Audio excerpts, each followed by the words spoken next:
Isang mapagpalang araw po sa ating lahat mga idol. Sabado po ngayon at payday po ng tropa, ano. So i-update natin yung tatlong ongoing project natin mga idol. Unahin natin dito sa Bambang project, ano po.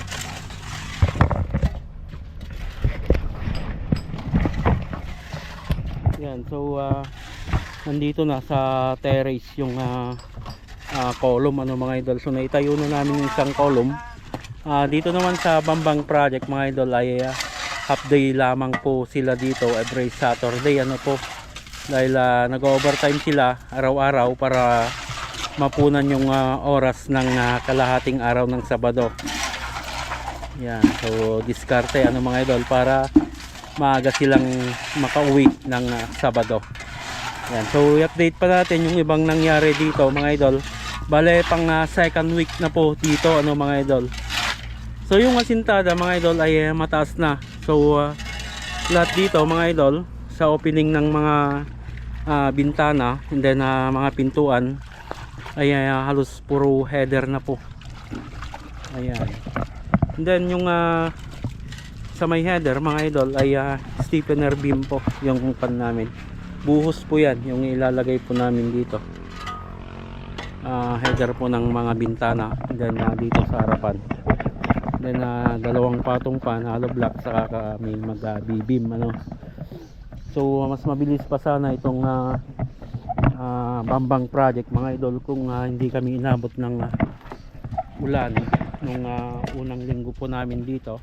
Then may mga ano pa, demolition po na ginawa kami dito. Kaya ito yung update ng 2 weeks na trabaho namin dito. So may column na tayo dito para sa terrace. Then isa pa dito sa part po dito. Ayan. So mas mabilis na pong proseso. Kumbaga nasa second phase na mga idol. Halos tapos na lahat yung hukay. Pero na lang dito sa harapan yung isang column ng poste. Second phase na set delaying na. Ayan, so halos may buo na lahat yung sa hollow block.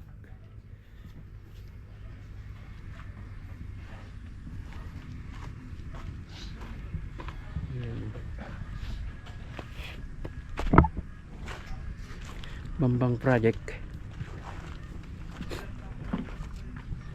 body.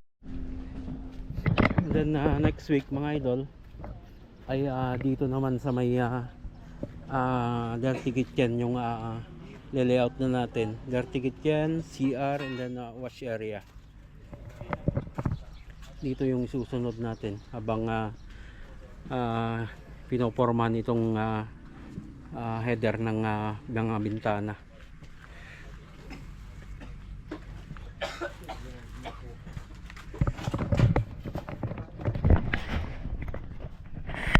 Yun mga idol, so yan yung update ng Bambang project, ano po. Yan, bedroom lang po ito. Pero maluluwang, halos ano po, 3.5 by 3.5 po yung luwang ng mga room nya. Dito living area and receiving, dining area din po dito sa part na ito. Then papasok po dyan sa dirty kitchen, CR and wash area.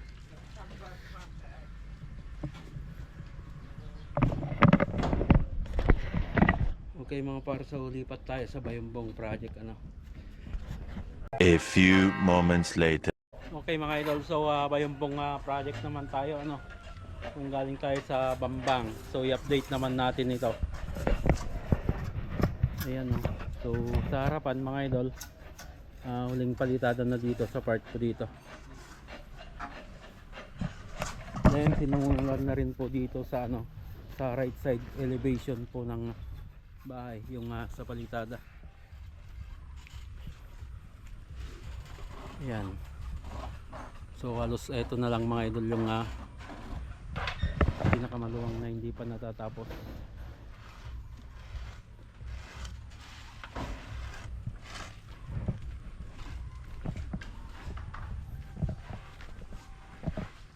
Adi pong tayo kakba.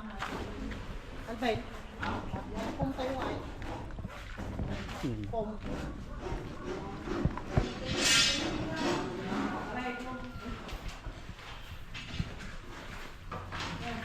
Halos tapos na rin yung retats dito sa loob.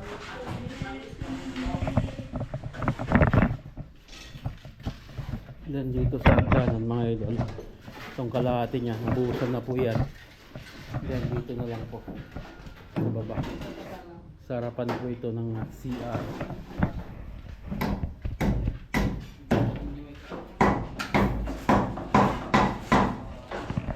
So konting-konting retats na lang dito sa loob.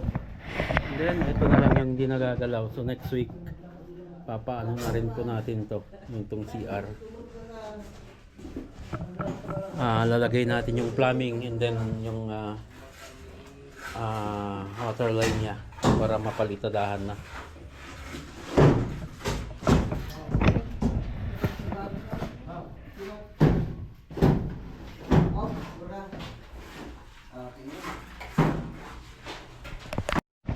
Yan o mga para.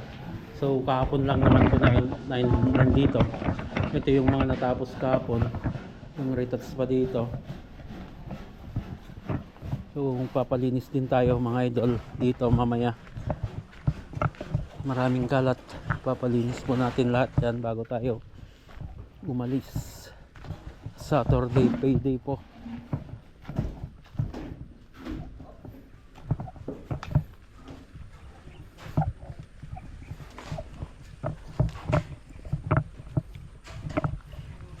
Dito na sila.